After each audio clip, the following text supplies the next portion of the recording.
Okay, some positive news here in Yankee Land. Some stuff to look forward to. And for those that know me, know I like to find these things. Much to the frustration of some, but much to the delight of others. So I'll take it. I'm going to continue to do it. Before this man, Sean Casey, was hired, right, as a new hitting coach for the Yankees to replace Dylan Lawson.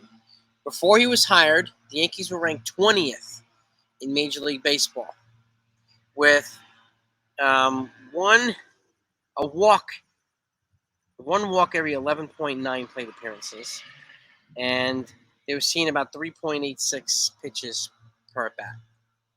They're ranked 20th in baseball. Now they lead baseball first. Okay, they've gone down to a walk every 9.25 plate appearances, and they're also seeing over 4 pitches per at bat. So what does that tell you? Obviously, there's still things that need to be worked on. I mean, Dylan Lawson was brought in here mid-season, right around the All-Star break. There was an adjustment period, but we're seeing more disciplined at bats. Are we still seeing too many strikeouts? Yes. And we're also seeing too many strikeouts from our power guys, so which needs to be addressed too. But this shows you that a lot of these guys on the team are seeing better at bats, more disciplined at bats, more focused, more locked in at bats. So Casey's making an impact. And hopefully he'll continue to be able to do that, not only for the rest of this year, but into next year too, if he comes back. It also could give you a little bit of insight into what their game plan might be in terms of attacking free agency. And we all know, like we all say it too on my channel and my live streams, you need more contact hitters, more lefty type guys.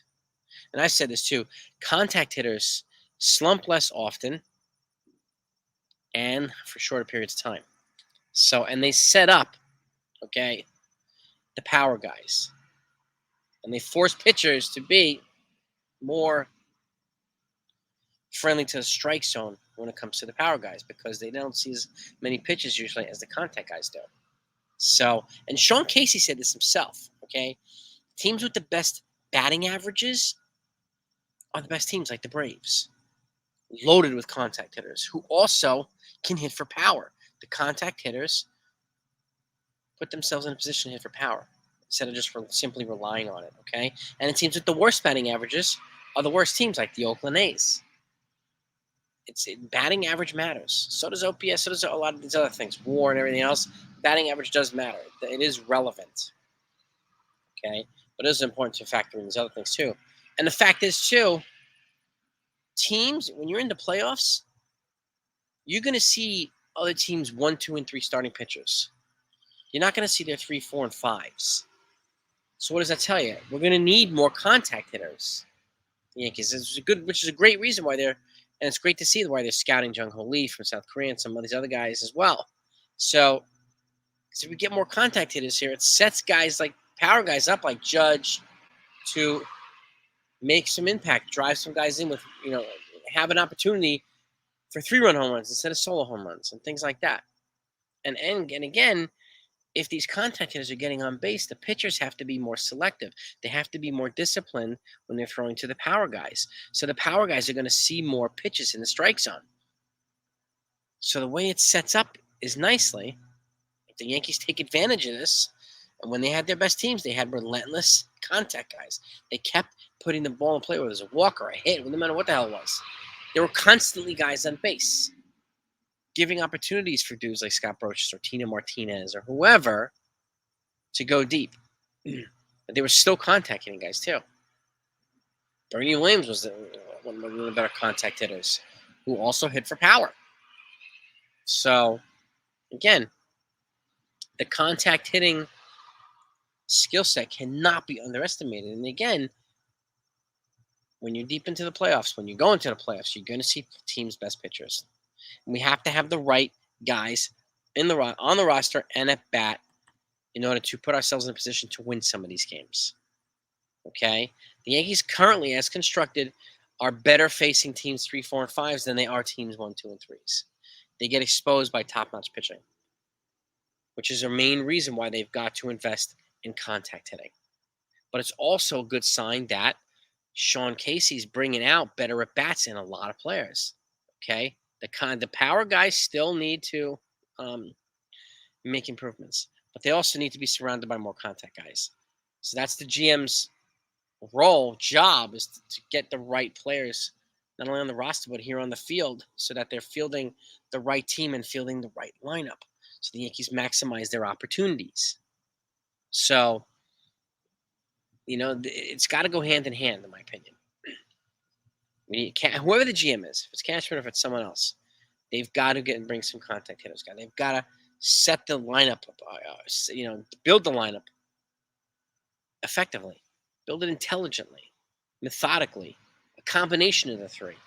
And you try to get a leadoff hitter with a good high on base percentage, which is one reason why so many of us want Juan Soto not to be a leadoff hitter, but to be a perfect number 2 guy here. His on-base percentage is through the roof. He also hits. He's a contact hitter who also hits with power. He draws boatloads of walks. He's got like 30 home runs. Bats about 270, but his on-base percentage is consistently over 400. So he's almost always he's on base 40% of the time. Okay? If we have the opportunity to either sign him in free agency or acquire him in a trade, he'd be the guy to get. If I had to choose between him and Bellinger, I'm picking Soto. I'll take Jung-Ho Lee from South Korea. He could be a position him, and again, he's being compared to Ichiro Suzuki, who was notorious for getting on base and putting the ball in play, getting hits and doing everything. He's doing the same thing. This guy puts the ball in play on a regular basis, no matter where it's pitched. Not only a good outfielder, he's a speedy guy, puts the ball in play. Could you imagine if you got him at leadoff, and then if you get Soto at number 2, and you're setting up Judge with these 2 guys? It's a different look, different approach by the teams, different approach by the team's pitchers. So that, to me, things to look forward to. But also taking advantage of what Sean Casey has done so far. Okay? Again, the power guys, yes, we need to see more out of the power guys. Okay? But they're still striking out way too much. Yes, 100%. But we are seeing better, more disciplined, more focused at bats. Okay, did the Yankees offense basically shit the bed too often? Yes. Did they let down pitchers? Yes. That also suggests, to me at least, that they need more contact hitters. They need better personnel at the plate, on the roster. GM's job, not Boone's job. Right? So let me know what you think about this. I thought that was pretty revealing, those stats, and it encouraged me. Gives me something to look forward to. Because if he could do that with these guys, imagine what he can do with some of the better contact hitters. He can really maximize at bats. They can really put themselves in a position to score lots of runs, prevent lots of runs. And obviously, if they invest in pitching, they'll be able to prevent lots of runs too. But this puts them in a position to be a team that plays in a way that the Braves are playing. They win high-scoring games. They win low-scoring games. It doesn't matter. They've got guys, contact hitters, Acuna, who just happens to steal the hell out of bases. That means he gets on base all the time, right? So he just happens to hit over 30 home runs. You got guys like Freddie Freeman's approaching 60 doubles. Matt Olson's got over 50 home runs, but he also puts the ball in play too. They have a ton of these guys. You got Mookie Betts over the Dodgers. Same thing. Plus 300 hitter. Driving the ball everywhere. Contact hitters. Surrounded by other guys. Freddie Freeman, like I was saying, who was on the Braves, on the Dodgers. Same thing. It's these guys. And these guys are always in the running for MVP or thought of in the conversation.